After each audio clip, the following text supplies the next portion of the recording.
If you want to know how to keep your loved one at home predictably and out of hospital, out of ED, out of ICU, if they have a complex condition, stay tuned. I've got news for you.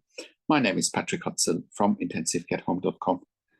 And today I want to talk about one of our clients, actually, which I obviously won't identify. There's a client we're looking after at home with an acquired brain injury, and they have an unstable airway. They're not ventilated. They don't have a tracheostomy, like pretty much all of our other clients, but he still has an unstable airway because he often needs deep suctioning. He needs the air bow, and he needs a lot of chest physio to keep his airway clear and stable. He also often needs to have his head down for chest percussion. So there's a fair bit of airway management going on along the board. Now, this particular client we worked with since August last year. At the time of this recording, it's in the middle of March 2025.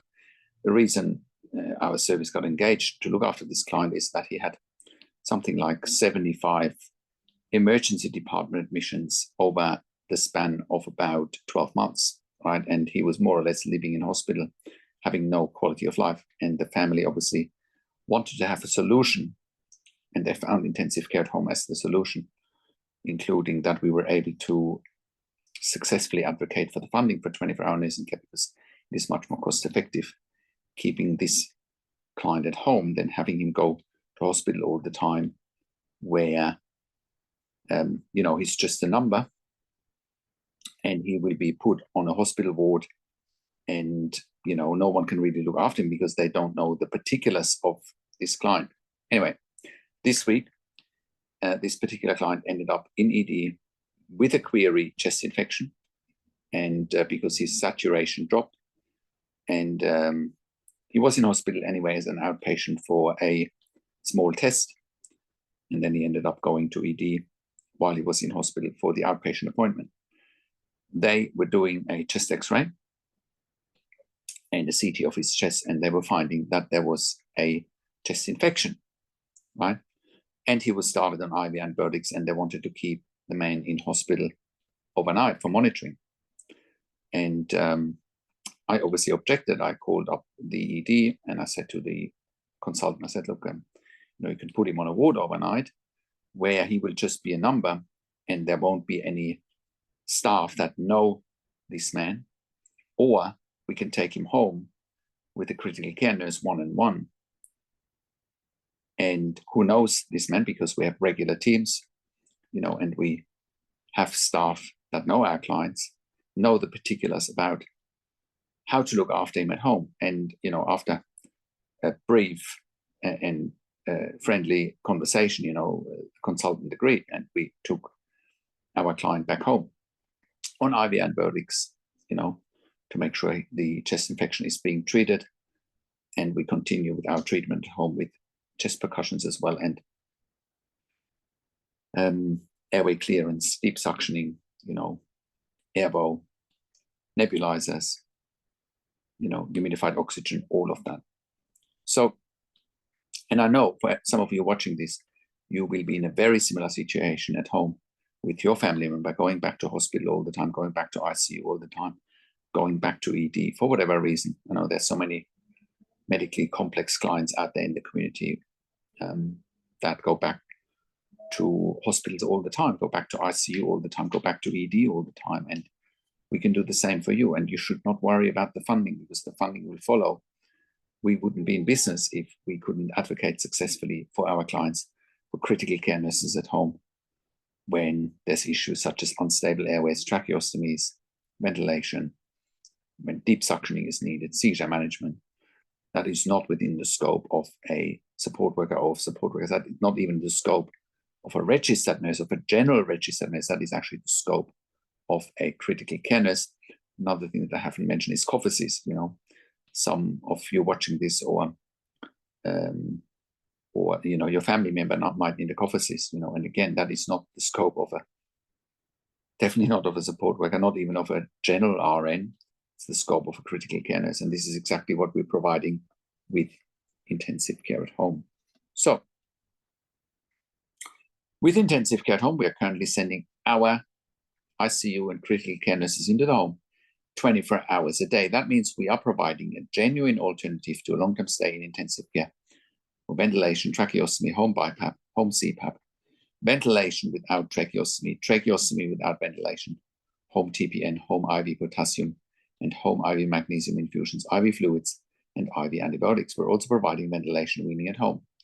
We're also providing central line management, peak line management, Hickman's line management, as well as port management at home.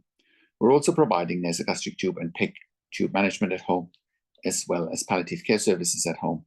And we also use cough assist machines for our clients for airway clearance. We're also sending our critical care nurses into the home for emergency department bypass services. And we have done so successfully as part of the Western Sydney Local Area Health District, their In Touch program, saving approximately $2,000 per patient that we keep at home instead of them going to emergency departments.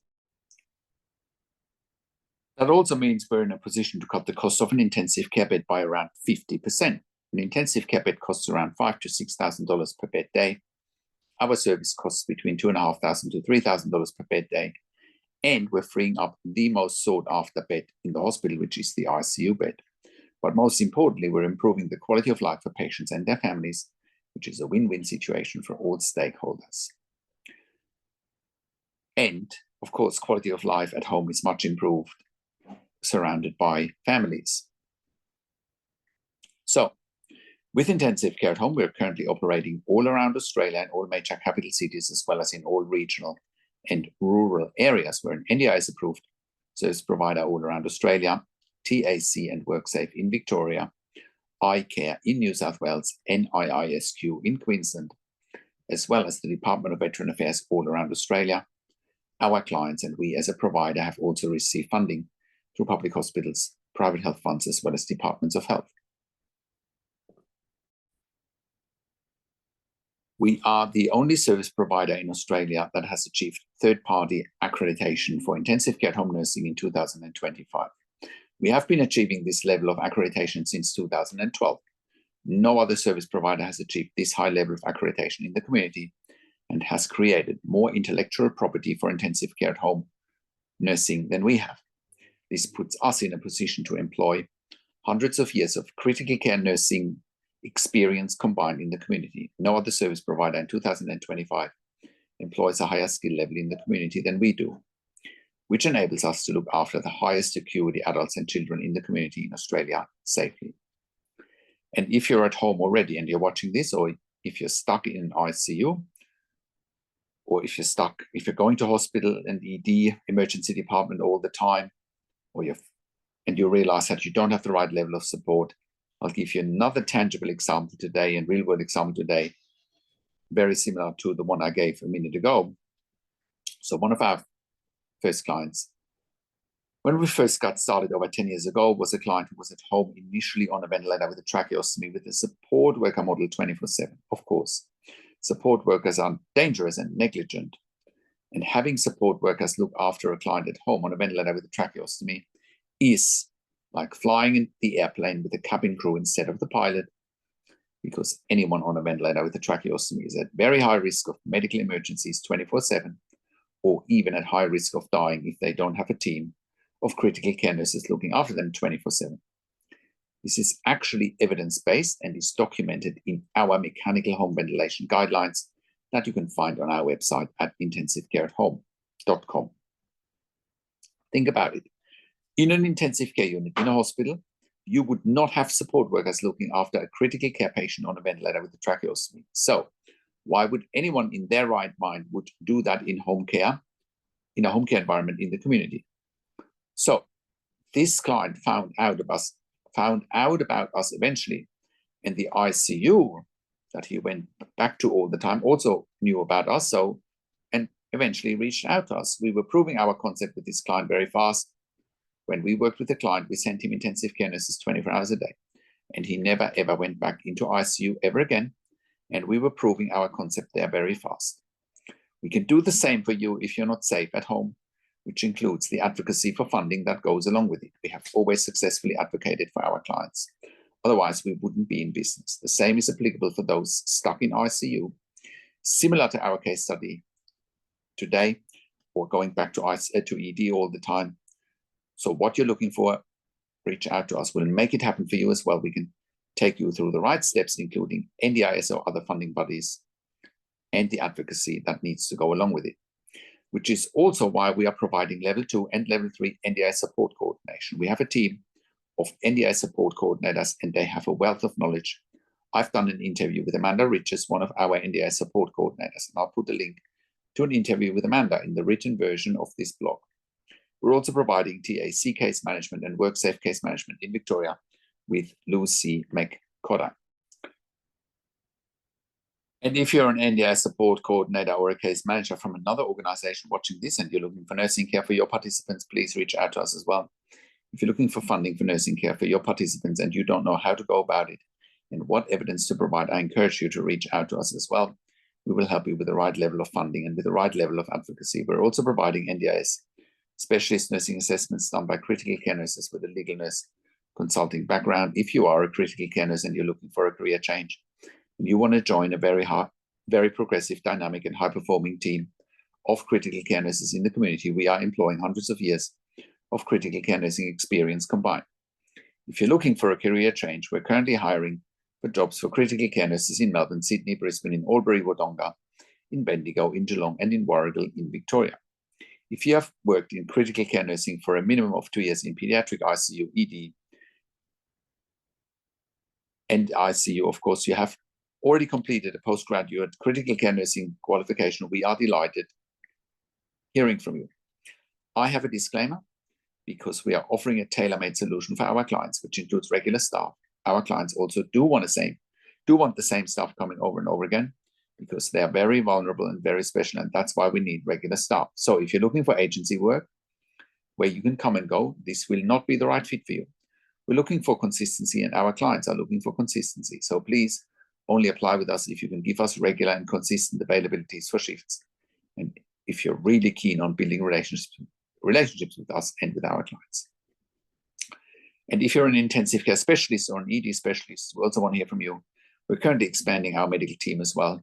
We can also help you eliminate your bed blocks in your ICU and in your ED for your long-term patients or for your regularly readmitting patients with our critical care nursing team at home.